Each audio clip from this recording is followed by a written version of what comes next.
Welcome to the Your Little Castle Show, where we highlight the best experts that make your home into your little castle. Let's go!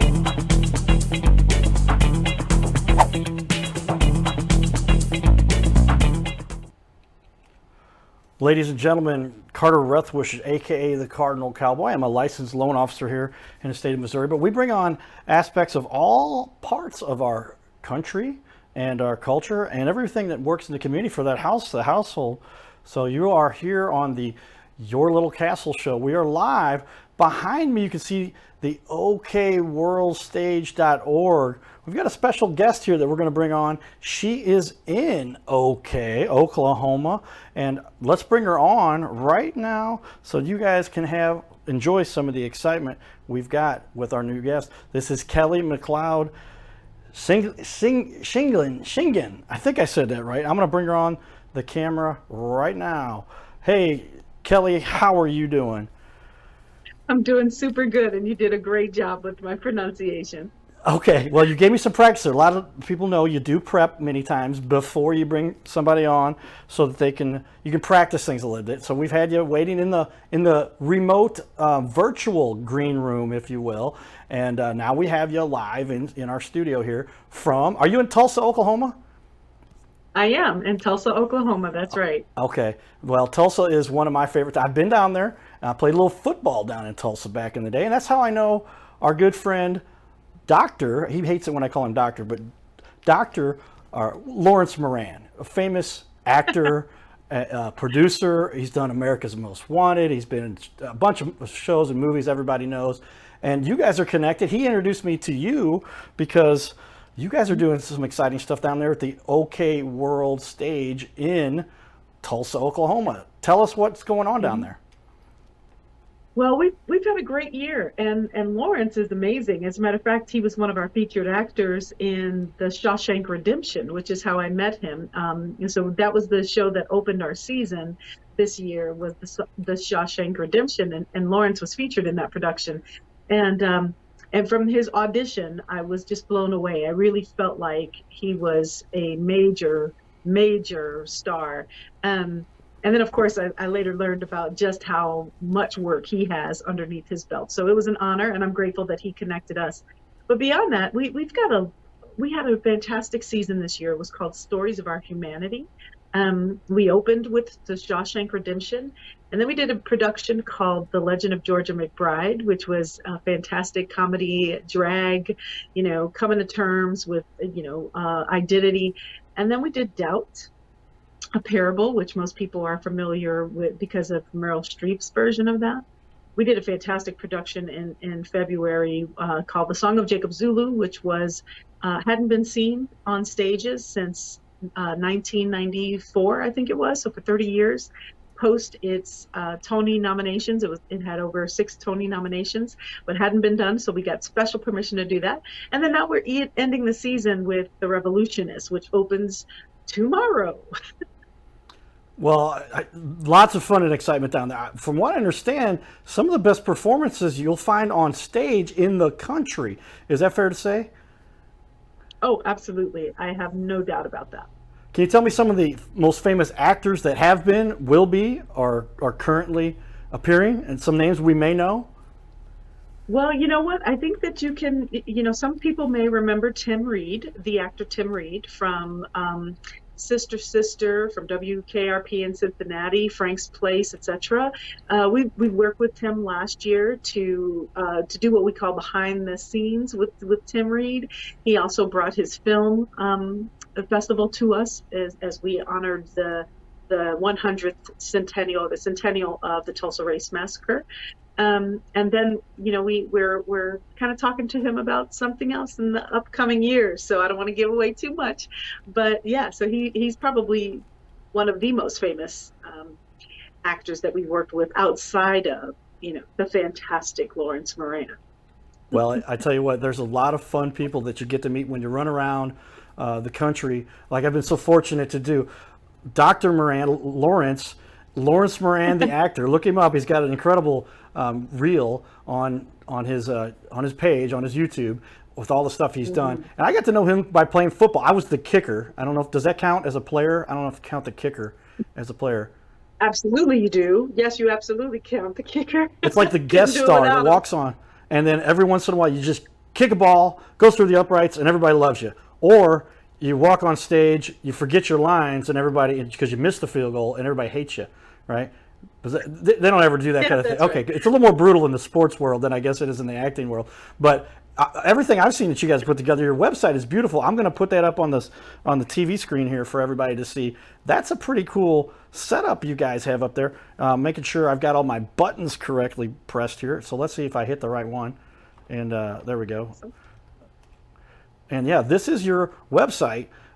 This is the okworldstage.org, and boy, it's a beautiful site, and it looks like somebody spent a lot of time putting that together, because man, you've got some really great looking images and imagery, and then a long list of beautiful performances you guys have put on there.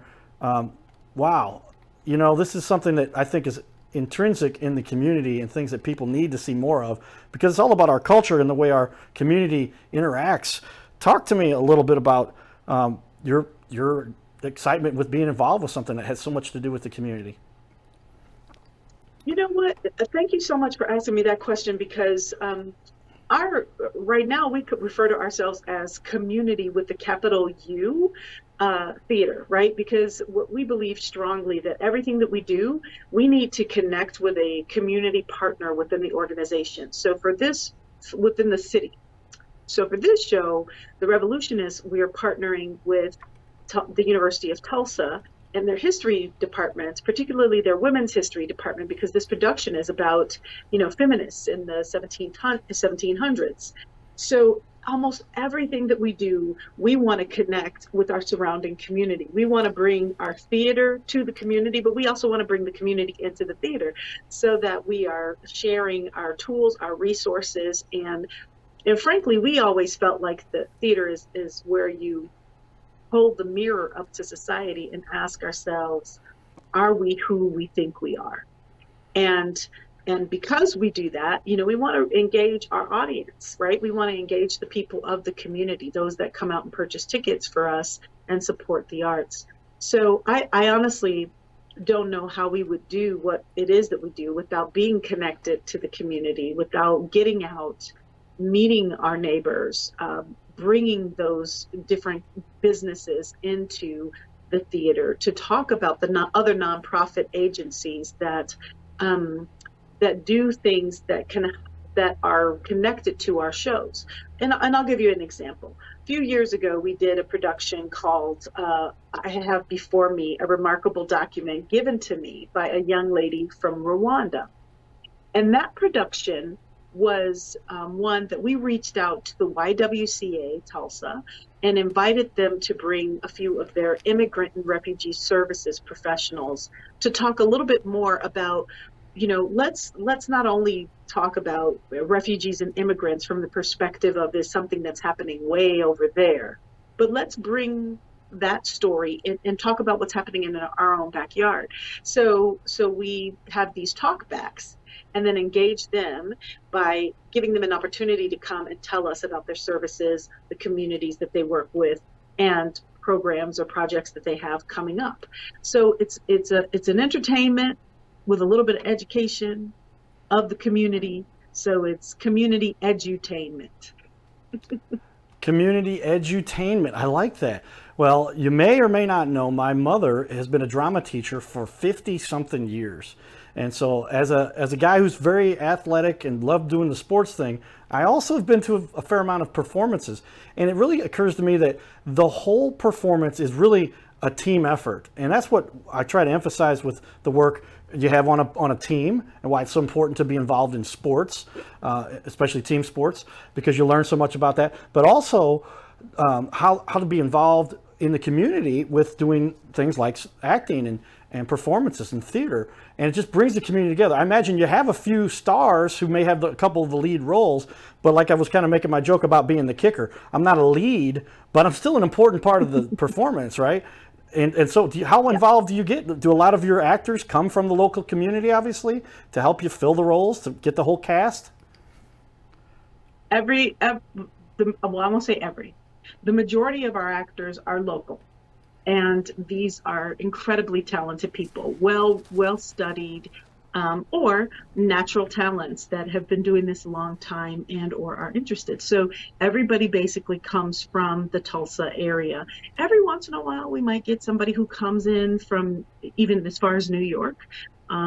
Or we did a production last summer that we had an actor come in from New York just because she wanted to be a part of that particular production. And then we've had actors who have come, as far as Oklahoma City or even Dallas. So it really, for us, depends on what that production is and, who comes out to the audition. But the talent, people stay in Tulsa because there's such a deep connection to the community. People love Tulsa who have been born and raised here. And so they want to stay here. And so they want to continue to do theater from where it is that they live. But any of these actors, I would even say, dare say more than, 3/4 of the actors that are local to Tulsa could go to New York or Chicago or even Los Angeles and be some major players in the industry. Well, tell us, what's the best way for somebody to get a hold of you guys to communicate? I see the website you've got up there, and I'll put that back on the screen for everyone to see so that you've got OK World Stage. But a lot of people, you can see I do clutter myself with too many cell phones, but everybody's got one of these things, or a tablet or a computer. Is okworldstage.org the best way to get a hold of you guys, to figure out what you got going on, buy tickets? Can you hear me? Yeah, actually, okay. It is. Yes. Can you hear me? Yeah, I hear you great. Can you hear me? Are we good? Yep. Okay. Yeah. So that is the best way to reach out to us, is by our website, or we are also on Facebook and Instagram. And so, but that we respond to all of the resources. And so whichever way, we will respond. But I think that the best way to find out about our auditions, how to email us, to make a phone call, visit our website. That's the best way to learn more about World Stage and to engage with us. Well, cool. I want to make sure in our first 15-minute segment of this recording we're doing, for everybody to see that you got that piece in there. And we've got another 15 minutes available for you if you have the time. And we can talk a little bit more in depth about some of the intrinsic things that you bring to the community. Do you have a few more minutes? Do you have a few more minutes to keep on with us here, Kelli? Hopefully you can hear me. Yes, good. And by the way, everybody, the smartphone technology. I absolutely do. Can you hear me? Yep, I hear you great.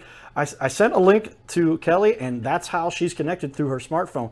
And that's probably a 4K or at least a 1080 connection, and it fills up the screen, looks great. Good job getting a good internet connection. I know we were adjusting that right prior to the show. Everybody, Kelli not only is a great artistic director, but she's a little bit techie. She got this thing connected nicely. Good work. Look up behind me, everybody. If you can see, here is the TV wall that we have on screen so that everyone can see the excitement we bring with this website that they've got up here. So I'm putting up on the wall. There it is. So now we've got a wide shot. I'm going to move my Cardinal Cowboy World Series replica trophy out of the way there. But this is what you get when you talk about professionals. Again, we showed a little bit of this website, but the information you need is available for you to find out just about everything. So I'm going to go to the About page, and then you've got On Stage. Let's click on what's going on here in the 2021 season, and I think that's what we're showing at the top here. If you can follow along with me, Kelli, I'll put you back on the screen here.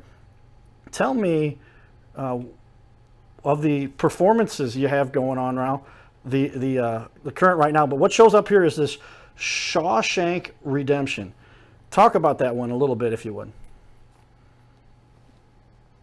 Right. So the Shawshank Redemption, we put that one on in September of 2021. And that's the production that I mentioned that Dr. Lawrence was in. Right. And, it was one of the first times that, it was the first time that production, the stage play, was put on in Oklahoma. So we were the first company to receive the rights to do that play in Oklahoma. It's a famous piece because of Morgan Freeman and Andy, oh gosh, I can't remember his name. Andy, no, not Andy. That's his Tim Rollins, I believe. Right. Okay. But everybody knows about the Shawshank Redemption film, and so we wanted to try our hands at it because we knew we had local talent that could do a great job at it. So that's the first one that we did out the gate this year. That's awesome. And Lawrence has talked to me a little bit about that one and said, "Wow, you've got some big name actors that have come into the Tulsa theatrical scene to perform," and that was some of what you had going there. Next one you see is The Legend of Georgia McBride. Yeah, The Legend of Georgia McBride is a fun production about a young man who was trying to care for his young family. His wife was pregnant. He was an Elvis impersonator. Yeah, that's beautiful. Okay. And Elvis impersonator, no less. Yeah, I'm sorry, as right? I switch there, So he, that's why our audio fades, but I got you back now. So as an Elvis impersonator, I mean, that's pretty cool. Talk about that. yeah, so he starts out as an Elvis impersonator because that's how he's paying the bills. And then the bar that he was performing in decided that they needed to make more money faster. And the way to do that was to bring in a B-level drag show.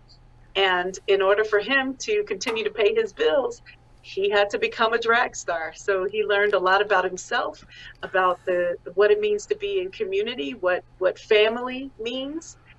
Both the family that we truly have or that we married into, born into, or the family that we choose. And it was a beautiful story that was absolutely hilarious. And who can pass up a good drag show, right? Well, it's been a form of entertainment for centuries, I think, and it's something that everybody should behold because it gives you, like you said, a little bit. A lot of people, it's like, oh, I have this perspective, and this is the way the world is, and then they realize, nah, it's a little more open. It's kind of whatever you want to be, go be it, right? And just help make the world a better place. Yeah. As long as you're doing that, it's probably a good thing that we're all doing, right? That's absolutely right. And honestly, that was the message of the play, right? It was that, we're all trying to make it, right? Life, liberty, and the pursuit of happiness. And how do we get access to that, right? It's by recognizing the oneness of humanity. What about Doubt, a Parable? Oh, so again, another one that's very famous because of Meryl Streep. But Doubt, a Parable is that production that visited the story of a young man who was in attendance at a Catholic school. And the priest had been suspected of being, in an inappropriate relationship with a young man. And the whole purpose of the story is, did he do it? Didn't he do it? Sometimes our perspectives give us a different perspective and a different perception of the way that things have happened. And the story leaves you with a decision to make. Do you believe that he did it or not? And all that comes with the people who are hurt by those different perspectives of was it done or wasn't it done. Yeah. Interesting. The Song of Jacob Zulu. Now that was one that just ended recently. Was that, you finished that one February of this year? Yeah, that's right. That was the one that we just closed. That was a big deal because we got special permission from the Tony Award nominee playwright to do the production because you are not able to get rights to do that show through any of the publication houses. So in order to do the play, you have to get direct permission from the playwright. And not only did he give us permission to do the show, but he came to see the show and participated in our talkback. And that production has not been done, like I said, since it left Broadway in 1994. It was produced with the purposes of opening in Chicago. It toured a little bit, went to Broadway, was nominated for 6 Tony Awards, and then it left Broadway. They did one production at a university after that, and then it went away. And no one has done the production until us, 30 years later. So it was a big deal. We were very honored to have the opportunity to do it, and beyond that, to bring in such an amazing playwright to sit with us, to give our audiences access to. It was fabulous. And another now, an upcoming one, The Revolutionists, April 21st through Yeah. May the 1st. Now, I guess that's Yeah. like, was that what we're talking about? That's what we're talking about. That's the show that we open on tomorrow. And that production is a spectacle of brilliant actors that will just wipe you off of your feet. And the costumes are going to be stellar. It's a beautiful show to look at because they're in, 1700s attire. And but yet they're speaking in very common, very contemporary language of today. It's